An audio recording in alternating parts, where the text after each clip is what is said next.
Assalamualaikum warahmatullahi wabarakatuh. Pelaksanaan uji coba materi uji kompetensi Teknik Otomasi Industri TUK SMK Negeri 1 Sungerumbe LSP P2 Distrik Sumbar. Kegiatan ini terdiri dari beberapa tahapan. 1. Pendaftaran. 2. Pra-asesmen. Yang ketiga, asesmen. 4. Rekomendasi. Yang kelima, kaji ulang. Tahapan pendaftaran. Pada tahapan pendaftaran, siswa yang hendak mengikuti asesmen atau yang disebut dengan calon asesi meminta rekomendasi dari Ketua Kompetensi Keahlian. Selanjutnya, rekomendasi tersebut kemudian diajukan ke admin TUK LSP P2 Distrik Sumbar Kompetensi Teknik Otomasi Industri. Selanjutnya, asesi mendapatkan penjelasan dari admin TUK mengenai syarat-syarat pendaftaran uji kompetensi, antara lain formulir APL 01, formulir APL 02, dan standar kompetensi keahlian. Formulir APL 01 adalah formulir yang berisi data pribadi calon asesi. Formulir APL 02 adalah formulir asesmen mandiri, sedangkan standar kompetensi adalah dokumen standar kompetensi dari unit kompetensi terkait. Pada formulir asesmen mandiri, calon asesi diminta untuk menilai secara mandiri mengenai kemampuan dirinya terhadap elemen-elemen dari unit kompetensi yang berpedoman pada standar kompetensi pada SKKNI. Selanjutnya, calon asesi menyetorkan syarat pendaftaran melalui formulir APL 01 dan APL 02 yang telah diisi beserta lampiran bukti kompetensi ke kantor LSP P2 Distrik Sumbar.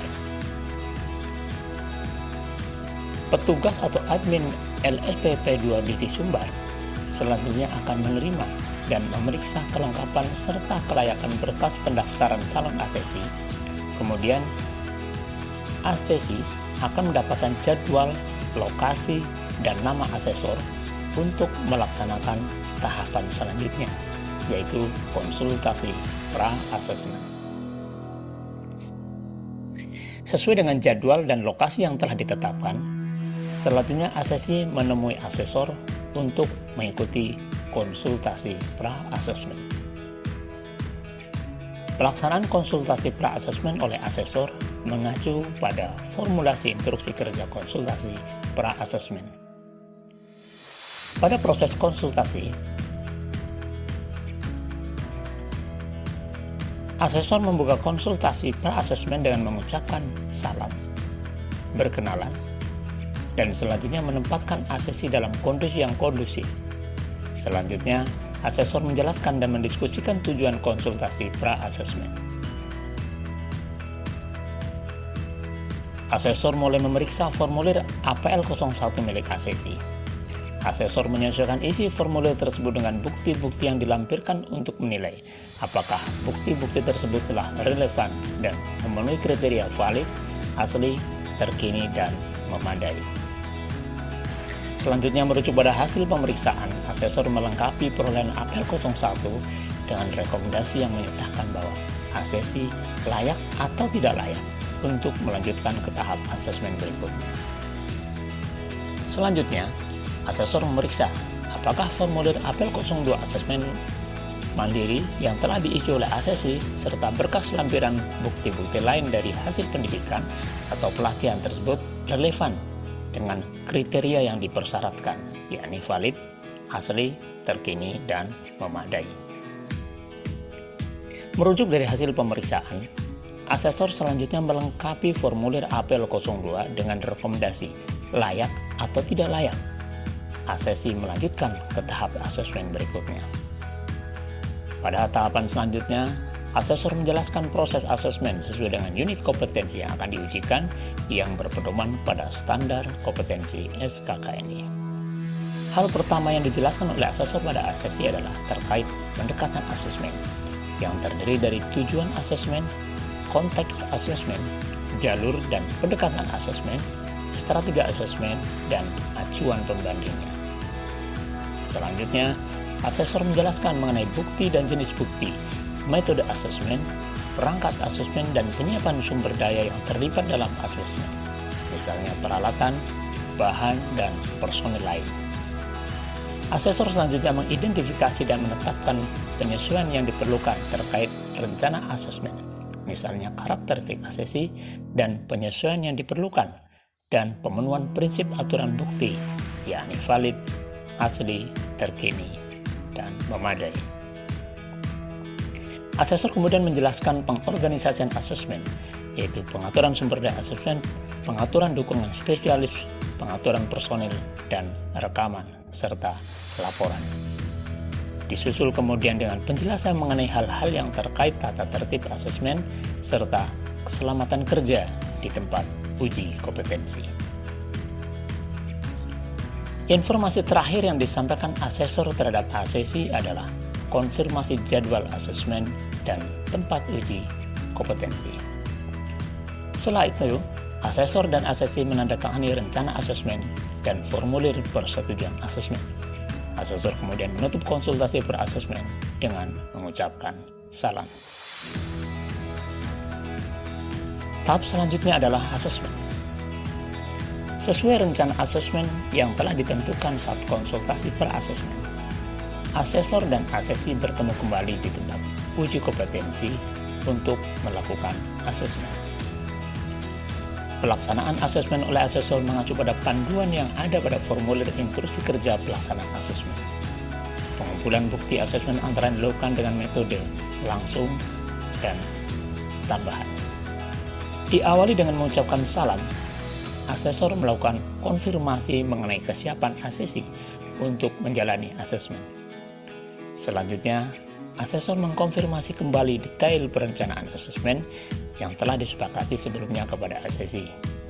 Disusul kemudian pengumpulan bukti berkualitas terkait asesmen.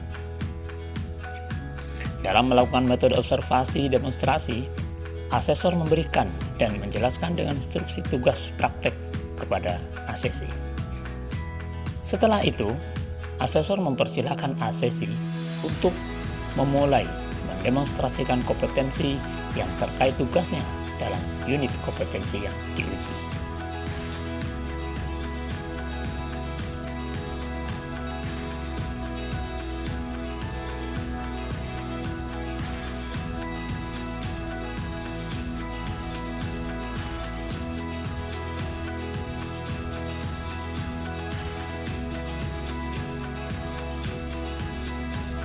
Setelah asesi menyelesaikan demonstrasi, selanjutnya asesor meminta asesi untuk menjawab beberapa soal tertulis terkait unit kompetensi yang diujikan.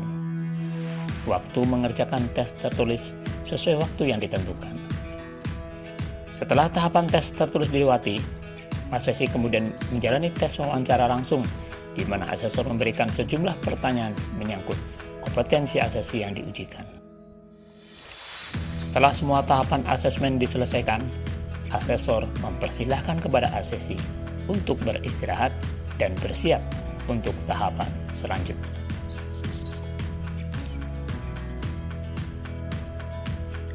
Keputusan asesmen.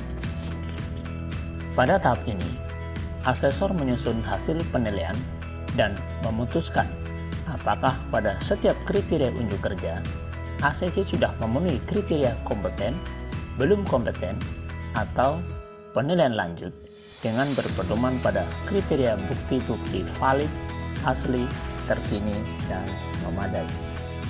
Tahap selanjutnya, asesor memanggil kembali asesi ke ruangan untuk menerima keputusan hasil penilaian terkait proses asesmen.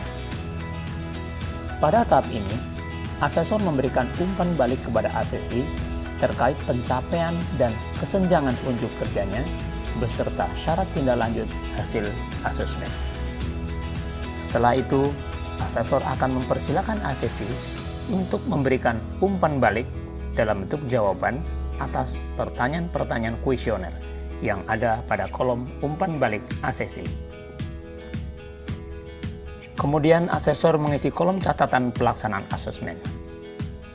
Setelah tahapan ini dilanjutkan, asesor membuka kembali form AK02 untuk menjelaskan dan menandatangani hasil keputusan asesmen beserta rekomendasi tindak lanjut. Selanjutnya, asesor mempersilakan asesi untuk menandatangani formulir tersebut. Untuk mengakhiri asesmen, asesor menutup asesmen dan mengucapkan salam kepada asesi. Setelah semua tahapan asesmen selesai, asesor mengisi formulir AK06 mengenai peninjauan ulang terhadap proses asesmen yang kemudian akan dicatat dan dilaporkan kepada LSPP 2 Desdik Sumbar.